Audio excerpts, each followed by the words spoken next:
Okay, so I think I'll sort of do a bit of civic duty from afar. And generally, I'm not. I always say Grenadian politics is not my forte, and it's not something I generally get involved with. You all know what I like: current affairs, international politics, and so forth.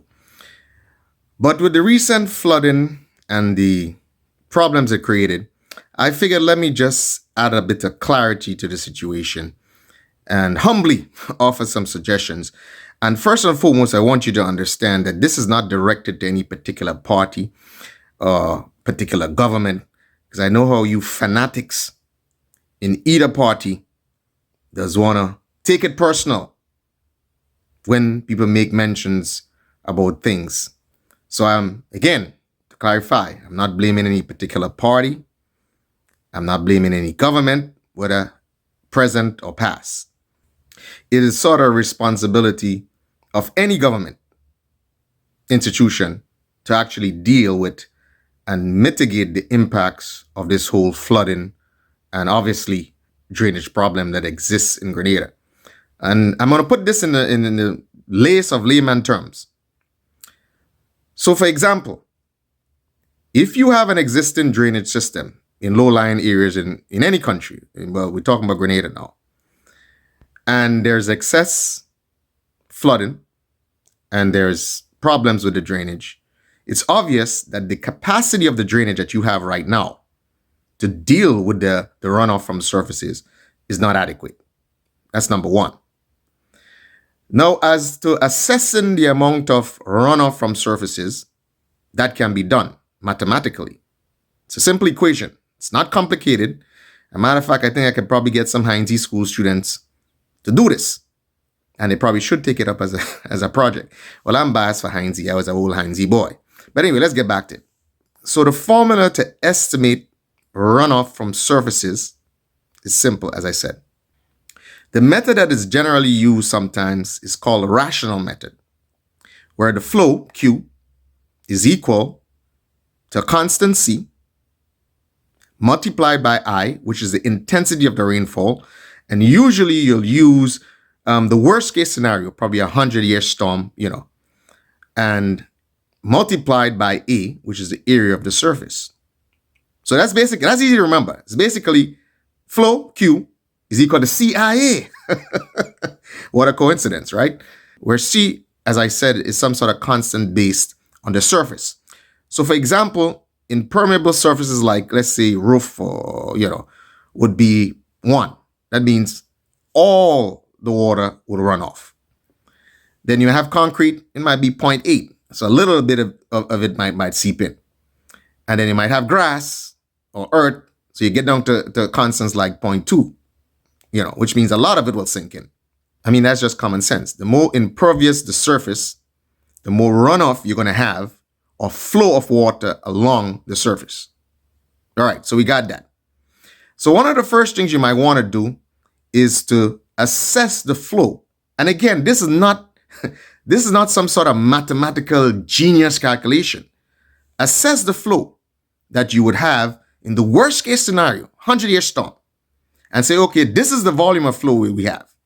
And then there's a method now. You can decide what method do I use to deal with the flow or runoff from surfaces. And again, that is an obvious approach. Do I detain the water in holding tanks and then slowly allow it to flow into the river over a period of time? Or do I retain the water in a particular area by use of what you call retention tanks? And of course, the size of those retention tanks would be based on the volume of flow, excess flow. All right? So this is simple mathematical calculations.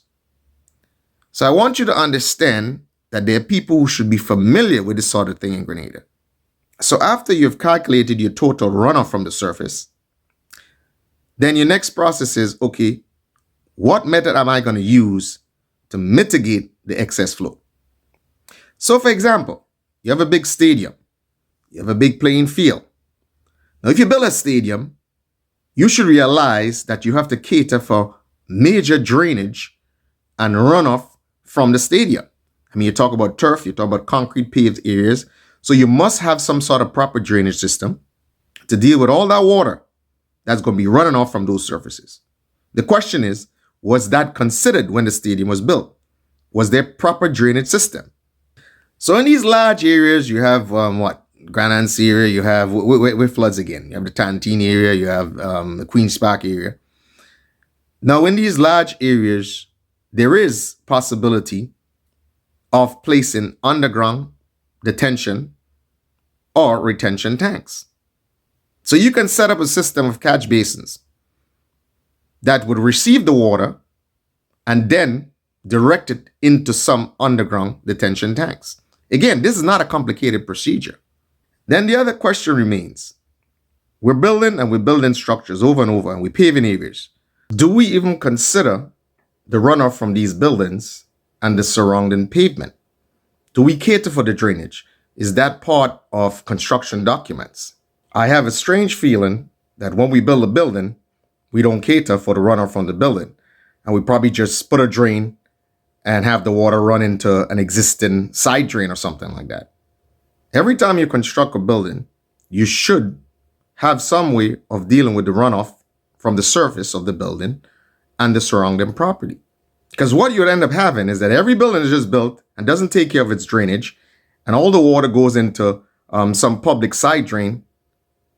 That doesn't help the situation.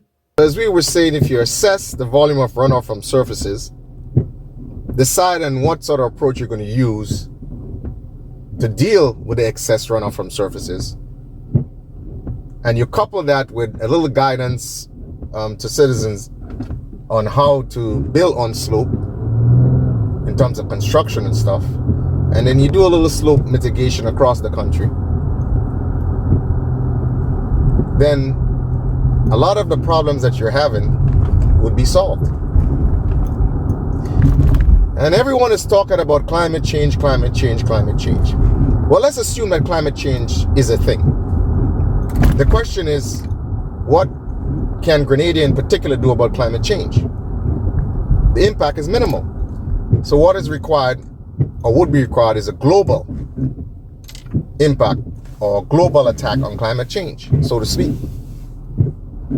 So the next best step is for Grenada to use its energy and its technical resources and its human resources and its material resources into doing what is best for Grenada, which is, as we just said, figuring what sort of volume of flows you have in terms of drainage, look at your existing drainage infrastructure, see where you need improvements, and then do those improvements.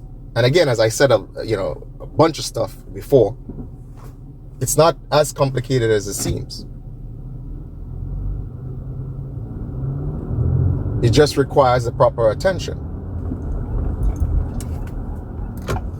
And obviously, by the impact that the flooding is having, you may want to give it that sort of attention.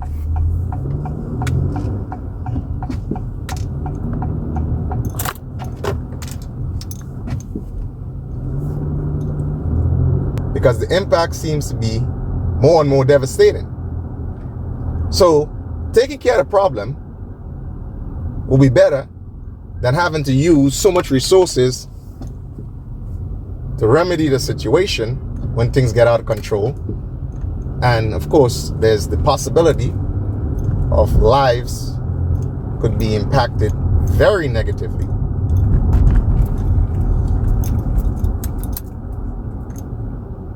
So that's just my take.